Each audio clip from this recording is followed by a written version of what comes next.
Hi everyone, welcome back to Visually Hidden Selects. I'm Peter O'Brien, and today I'd like to talk to you about Fantasia from 1940. This film is produced by Walt Disney, and technically it stars Deems Taylor and Leopold Stokowski. Deems Taylor is the master of ceremonies for the film. He introduces each piece of music and explains either its significance or the story in which it's telling. And Leopold Stokowski is the conductor of the Philadelphia Orchestra who performs the music throughout the film. The film was developed out of a series of shorts produced by Walt Disney known as Silly Symphonies. These were little short cartoons that usually had a musical theme or musical drive underneath the action, and the one starring Mickey Mouse, The Sorcerer's Apprentice, that was just going to be a souped up silly symphony, but as the production of The Sorcerer's Apprentice kind of spiraled out of control, Walt Disney had the idea of combining it into a feature with other short musical pieces, making it into a musical anthology collection. It is arguably the first concert film, although it's not a live recording as you would expect from a concert film, but it is one of the first films to present musical performances as part of the film narrative and story. The Silly Symphonies were exactly what they sound like. They were silly and they were symphonic, and with Fantasia, they wanted to broaden the appeal of the animation art form to not just children looking for laughs, but to adults as well. This film, it didn't have a typical premiere. This was kind of an event in cinema. They released it in a roadshow style, meaning that it played in one city and then it moved to another city and then to another city. It didn't have a wide release the way you would think of a film being released today. You got to imagine, like, okay everybody, we're going out to the theater tonight, but instead of going to see an opera or a play, you went to see Fantasia, and so the whole family could go to this new form of entertainment. His ultimate goal was to release Fantasia and every few years re-release it with new pieces of music and new animations incorporated into the film. So every time you would go see the film, there would be maybe some familiar pieces, but then there would also be new pieces of music and animation introduced into the film. And it really was a pretty brilliant idea. It was just foiled by bad timing. The film came out in 1940, right as World War II was happening, and although we were not yet entered into the war as a country, European markets were closed to the film, so it couldn't make its money back in the foreign box office. And that really kind of prevented the film from becoming profitable. This film cost about $2.25 million in 1940 to produce, and it did not become financially profitable until the late 1960s, which is kind of insane. Over 1,000 people worked on this particular film between the talent, the recording artists, the animators, the drafters, the illustrators, the in-betweeners. Everybody at the studio was working on this film around the clock, back to back with Pinocchio. But funny enough, there are no credits in this film.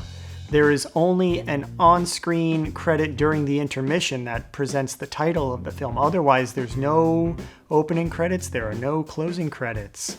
When you get to the end of the final animation, they don't even say goodnight. It just, the screen goes dark, and that's it. Show's over.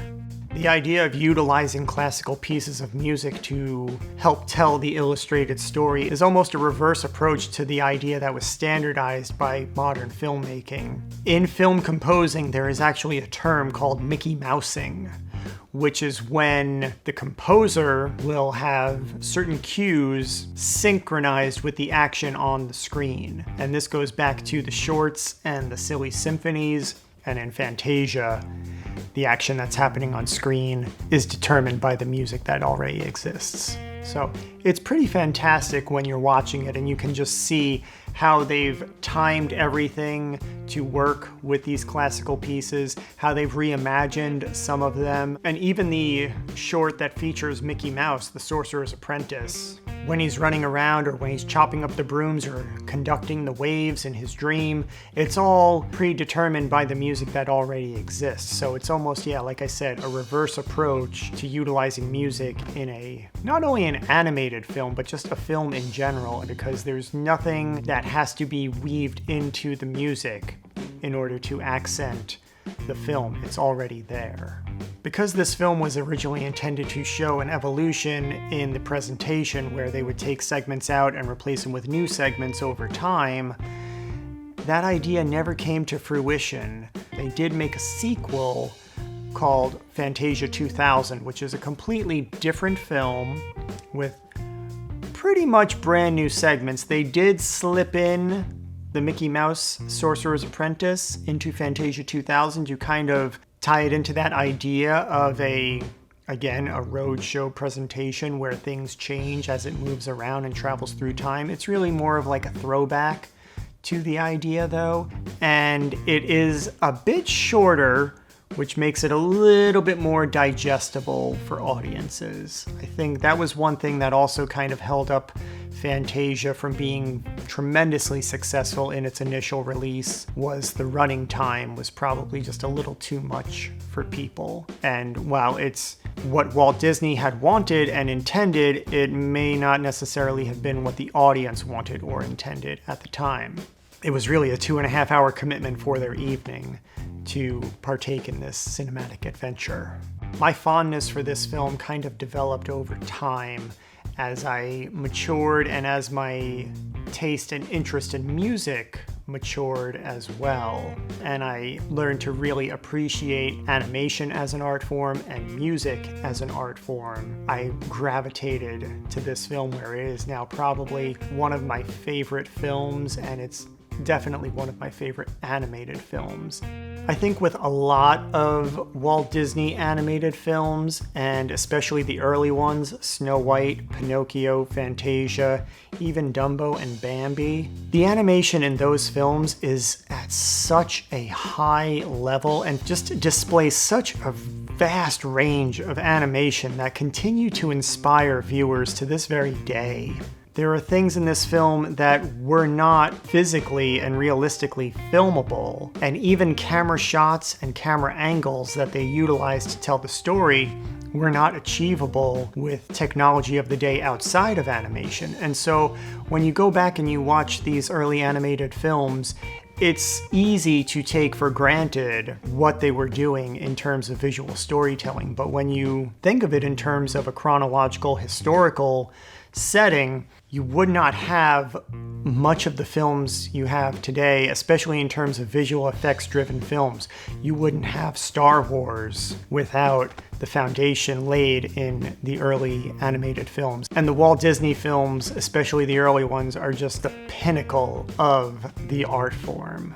I have many favorite parts in Fantasia. Of course, the first segment where they play Toccata and Fugue in D minor, and they introduce the whole idea and concept of Fantasia, where they start off with just the silhouetted performances of the orchestra, and then they segue into the animation aspect of it. It's just a good segue into the experience you're about to have. However, I think I would be lying through my teeth if I didn't say my favorite was Night on Bald Mountain. The penultimate piece of music, it's part of the final animated segment. They couple together Night on Bald Mountain with Ave Maria, and the Night on Bald Mountain segment is just spectacular. It is such a grand finale. Funny enough, they would bring in actors for live action references for many of the characters, so the animators could study the movement to better animate the characters that they were creating. And for Chernobog, or Satan, they actually brought in Bela Lugosi, who was of course famous for playing Dracula at the time. However, I don't think they actually wound up using some of Bela's work. I believe the director of that segment actually wound up doing a lot of the poses and positioning for the animation instead of Bela. But I like to think of him whenever I watch that segment. So that's it for Fantasia. If the idea of sophisticated animation and classical music appeals to you, then I really hope you enjoy this recommendation. And if you do check it out, please send us a comment, let us know what you think. We'll be discussing this film at length on the Visually Hidden podcast, so please tune into that. And until next time, see ya!